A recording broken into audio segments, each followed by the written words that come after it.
네, 이번에는 국민의힘 정광재 대변인 모시고 전국 현안에 대해서 다시 한번 짚어보겠습니다. 네, 대변인 어서 오십시오. 네, 안녕하세요. 정광재입니다. 뭐 아무래도 24일에 있었던 만찬 회동 관련된 얘기들이 제일 논란이 많은데 네. 한번 정리 좀 해주실래요? 일단 그 만찬이 8월 말에 예정됐었던 게 당시에 그 의정 갈등과 관련한 약간의 이견으로 뭐 그게 직접적인 원인이 됐는지는 모르지만 어떤 이유로든 한번 연기가 됐잖아요.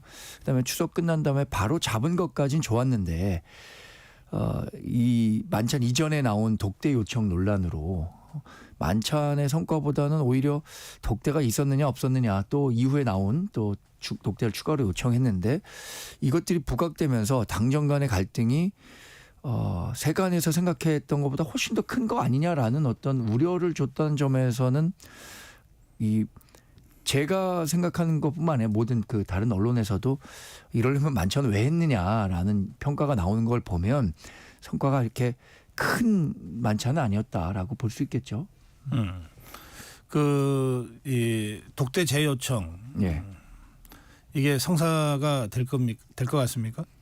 저희는 기대하고 있습니다. 왜냐하면 한동훈 대표가 이번 만찬 전에도 공개적으로 하기 어려운 일들이 있기 때문에 독대를 요청했었던 것이 사실 이것과 관련해서는 저희 쪽에서는 이게 뭐 우리 측에서 그러니까 한동훈 대표나 지금 지도부 측에서 언론에 유출했다라는 그 이야기를 대통령실에서 하고 있지만 명확하게 한동훈 대표나 우리 지도부 측에서 확인한 적이 없다라고 몇 번이나 이렇게 언론에 공지를 했거든요.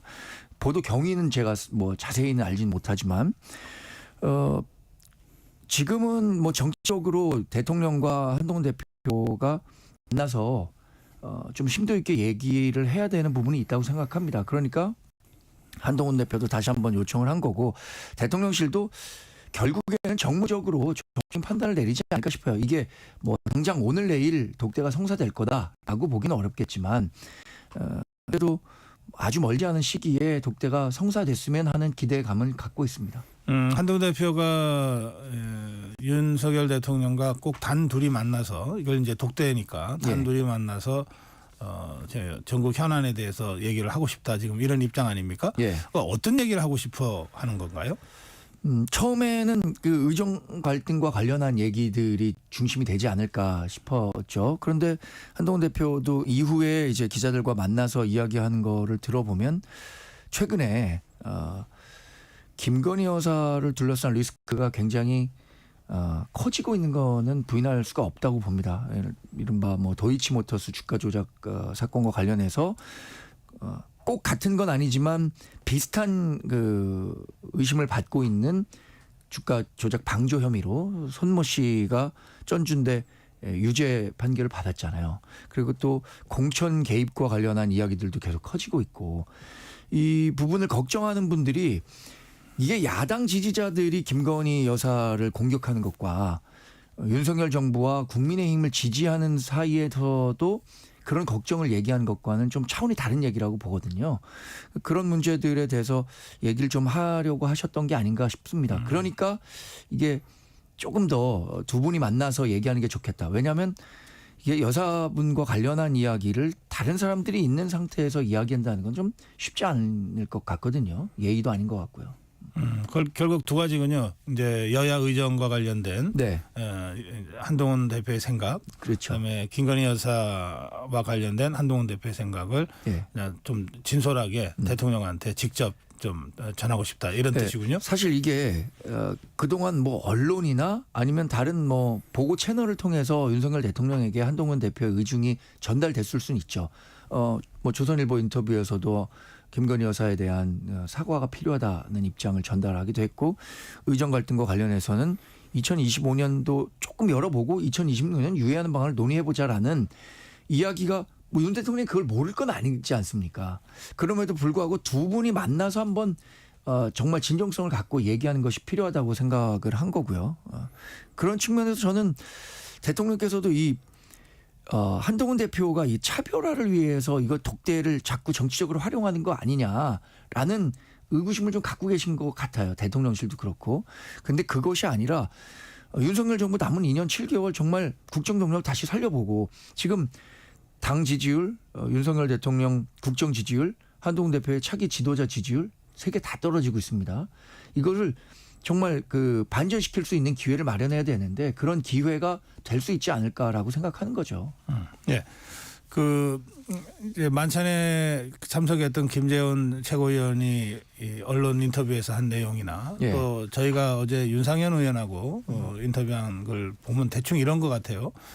만찬에서도 한동훈 대표가 일테면 자세한 내용은 얘기하기가 좀 그렇다 하더라도 우리 정광재 대변인 말씀하신 대로 분위기가 그러니까 그러나 독대가 필요합니다. 시간을 주십시오라는 독대 요청은 언론을 통해서가 아니라 현장에서 얼마든지 얘기할 수 있었다.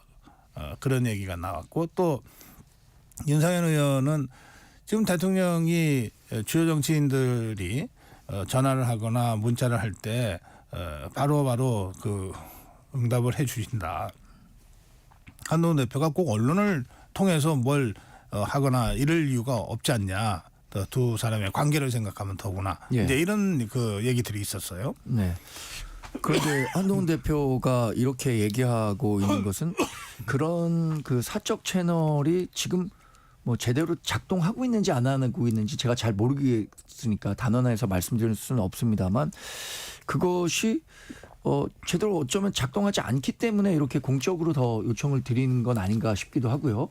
특히 홍철호 정무수석에게 이야기를 한 것에 대해서 문제를 제기하는 것은 전 동의하기는 좀 어렵습니다. 왜냐하면 정무수석이라는 자리가 당정 간의 커뮤니케이션, 소통을 중간에서 조율하는 공적인 위치에 있는 분이고 이게 문제 제기가 됐던 게 이게 왜 언론에 먼저 나왔느냐라고 해서 독대가 성사되지 않은 성격이 강하잖아요. 그렇다면 가장 공적인 채널을 통해서 이야기를 전달하는 것이 문제가 될 거라고 생각하지는 않거든요. 그런 측면에서 한동훈 대표도 얘기하셨을 거라고 생각해요. 예, 알겠습니다. 그 여야 의정 협의회 문제는 추석 연휴 내내 그 한동훈 대표가 의료계를 인사들을 만나고 좀 그렇게 한 사안인데. 네. 그 협의회 출발, 그러니까 의료계가 참석하는 협의회가 아니면 별 의미가 없잖아요. 그렇죠. 그게 그 전망을 어떻게 보세요? 그 사실 이 여야 의정 협의체에서 갈등의 주체는 정부와 의사 단체, 의료 단체잖아요. 네. 여와 야는 그 갈등을 해소할 수 있는 일종의 뭐 중매 이런 역할을 하는 건데 일단 여당 우리 국민의힘은 굉장히 이 출범을 시키기 위해서 노력하고 있는데 의사단체와 정부 간의 간극을 쉽게 좁히기가 어려운 거죠. 그래서 그 안에서 이제 국민의힘과 뭐 한동훈 대표가 역할을 해보겠다는 건데 아마 그 이번 만찬에서도 의사단체와 정부 간의 갈등을 좀 중재하려는 노력을 하고 싶었는데 그러니까 독대를 통해서 하지 못한 부분이 있거든요. 근데 그 가장 큰 원인 가운데 하나는 의료단체도 물론 원인이 있습니다만 정부가 조금 뭐 경직된 태도라고 해야 될까요? 이 부분이 여야 의정협의체 출범에 굉장히 좀 난관이다라는 부분이어서 이걸 지금 뭐 언제 출범될 수 있을 것이다라고 말씀드리기는 어렵습니다만 계속 노력은 하고 있습니다. 근데 저는 여기에 야당도 굉장히 좀 더 많은 노력을 해줘야 된다고 생각해요. 야당이 수수방관하고 이거 뭐 정부와 의료단체 간의 갈등이니까 저게 어떻게 되는지 한번 돌아보고 들여다본 후에 우리가 할 수 있는 일이 있으면 하겠다는 게 아니라 국정 운영에 일정 부분 또 책임을 지고 있잖아요. 야당도. 그렇다면 적극적으로 이 갈등 해소에 노력을 해야겠죠. 그 더불어민주당 쪽에서 여야 의정이 어려우면 정부 빼고 여야 의라도 먼저 하자라고 하는 주장이 있었는데 그건 어떻게 보세요? 그거는 뭐 야당이 주장하는 정치적 이거야말로 대통령실과 정부를 고립시키기 위한 정치적 공세라고 생각합니다. 우리 당도 정부가 참여하지 않는 여야 의 협의체를 단독으로 출범시키는 것에 대해서는 반대하는 의견을 갖고 있는 것으로 안 두고 있습니다. 예. 그 한 가지만 짚어보죠. 예. 그러니까 2025년도 입시가 이미 수시 마감이 다 끝나서 실제로 진행이 된 거잖아요. 예. 그런데 지금 한동훈 대표 생각은 2025년도 입시도 원점 재검토할 수 있다 이런 뜻입니까? 아니면 2025년도는 어쩔 수 없다. 2026년도 정원부터 원점 재검토하자는 뜻입니까? 이것은 한동훈 대표가 의제 제한이 없다라는 말을 네. 했기 때문에 여기에 제가 어떤 해석을 붙이기는 좀 어려울 것 같고요. 그러나 2025년 증원이 어렵다는 문제에 대해서는 한동훈 대표도 처음부터 인식은 같이 하고 있었습니다. 그리고 2026년에 대해서는 정부도 지금 원점 재검토 할 수 있다고 하고 유예할 있죠. 수 있다는 얘기를 하고 있으니까 저는 개인적인 생각입니다만 2025년에 대해서 말씀하신 것은 의사단체들이 협상장으로 돌아올 수 있는 어떤 공간을 마련해 주자는 측면이 근데 지금 강한 것 뭐 아닌가. 의료계 전체인지는 모르겠습니다만 의료계는 2025년도 정원 동결 네. 원점 재검토를 일종의 선행 조건처럼 그렇게 주장한 지가 지금 몇 달째죠. 네. 그래서 뭐 이 지금 여야 의장 협치에도 출범을 못 하고 있는 것으로 네. 알고 있고요. 그러니까 이런 상황에서 의제 제한 없다고 하는 것은 의료계의 그런 주장까지도 의제로 올려놓고 토론할 수 있다 이런 뜻 아닙니까? 제가 그 부분 아까도 말씀드린 것처럼 해석의 영역이어서 말씀드릴 수가 알겠습니다. 어렵고 의제 제한이 없다라는 말씀을 한동훈 대표는 하신 거죠. 예. 알겠습니다. 예. 지금 그 전국 상황이 굉장히 이제 복잡하게 지금 돌아가는데요. 네. 이제 그런 중에 보면 그 더불어민주당 이재명 대표의 이른바 사법 리스크도 예. 이제 11월부터 이게 가시화될 수 있다 이런 이제 그 전망들 아닙니까? 예. 이제 이렇게 되니까 이른바 그 탄핵 빌드업이 좀 더 빨라지고 있다. 네, 이거 뭐 이런 얘기가 한편에서 또 나오기도 하고요. 예. 이 부분은 어떻게 보고 계십니까, 대변인님은? 지금 말씀하신 것처럼 지난 선거에서 윤석열 정부를 탄생시켰던 우리 유권자 분들이 지금 제일 걱정하는 게 그런 거 아니겠어요? 이재명 대표의 사법 리스크 현실화가 이전에 조기 대선을 가려고 하는 게 야권의 심산 아니냐. 그럼 그것을 그런 움직임이 있다면 그거를 단호하게 맞서서 막아내는 게 우리 정부 여당과 정부의 역할이죠. 그런데 가장 중요한 것은 역시 민심이라고 생각합니다. 물론 탄핵이라는 것은 사법적 사안이죠. 탄핵과 관련한 건 이제 헌법재판소에서 판단을 해줘야 되는 거니까. 그럼에도 불구하고 여론이라는 게 굉장히 중요한데 그런 측면에서 이제 국정 지지율이라든가 민심을 우리 쪽으로 끌어오는 게 최고의 방어 전략이라고 생각할 수밖에 없거든요. 그런 노력들을 해야 된다고 생각합니다. 그리고 이재명 대표의 사법 리스크는 이미 현실화 단계에 들어갔다고 생각해요. 11월 15일에 선거법과 관련한 1심 판결이 나오고 위증교사와 관련한 것도 11월 중에 1심 판결이 나올 것으로 우리가 기대하고 있는데 이게 과거에는 설마 그러겠어라고 했던 것과 1심 판결에서 실제로 사법적 판단을 받는 것과는 굉장히 다른 의미가 있다고 생각하고요. 특히 2심까지 가서도 이 피선거권 박탈이 나오는 판결이 나왔을 때는 그때는 민주당도 아마 새로운 대안을 찾기 위한 노력들이 가셔야 될 거라고 생각합니다. 네. 이 와중에 이제 그 재보궐선거가 또 다가옵니다. 네. 10월 16일. 물론 뭐 기초단체장 4군데 그리고 정당이 개입할 수 없는 서울시 교육감 선거이긴 합니다만 그래도 그 결과에 따라서는 상당한 정치적 후폭풍이 올 수도 있다 이런 생각이 드는데 네. 상대적으로 보면 지금 국민의힘이 좀 소극적이다 이 선거에 뭐 우선 뭐 후보도 안 내는 지역도 있고 그렇다 이런 평가가 있습니다. 어떻게 보십니까? 아직 그 본격 선거운동이 시작되지 않았습니다. 지금 당 지도부 차원에서도 우리가 후보를 내는 지역에서 어떻게 중앙당 차원에서 지원할 수 있을지에 대한 고민을 지금 굉장히 열심히 하고 있고요. 당장 뭐 조만간 한동훈 대표가 해당 지역을 찾아가는 일정이 예정돼 있습니다. 그리고 이번에 4개 그 지방자치단체장 선거가 있는데 아시다시피 2개 지역이 호남에 있고요. 한 곳은 부산이고 한 곳은 강화예요. 호남에서는 절대적인 우리 당세가 약세기 때문에 여기서 좋은 성과를 내면 좋겠지만 그 현실적으로 좀 어려운 상황이고요. 금정과 강화는 저희가 좋은 후보를 냈기 때문에 승리할 수 있을 것이라고 기대하고 있습니다. 그 승리를 만들어내는 데 있어서 당에서 할 수 있는 역할도 또 한동훈 대표가 할 수 있는 역할도 충실히 할 겁니다. 네. 그 이제 쭉 설명하셨는데 이제 호남의 영광 선거가 영광 군수 선거가 더불어민주당과 조국혁신당이 굉장한 그 근접전을 벌이고 있다는 보도거든요. 근데 만약에 여기서 더불어민주당이 지면 이재명 대표의 리더십에 상당한 타격이 올 수밖에 없다. 이런 분석들입니다. 네네.